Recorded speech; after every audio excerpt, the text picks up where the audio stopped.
Holder model terbaru, bahan laminasinya kita bakar terlebih dahulu.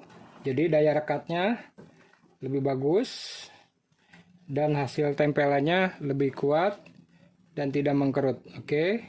Walaupun di bagian belakangnya dia bergelombang, hasil akhirnya di bagian sini tidak ada kerutan. Oke.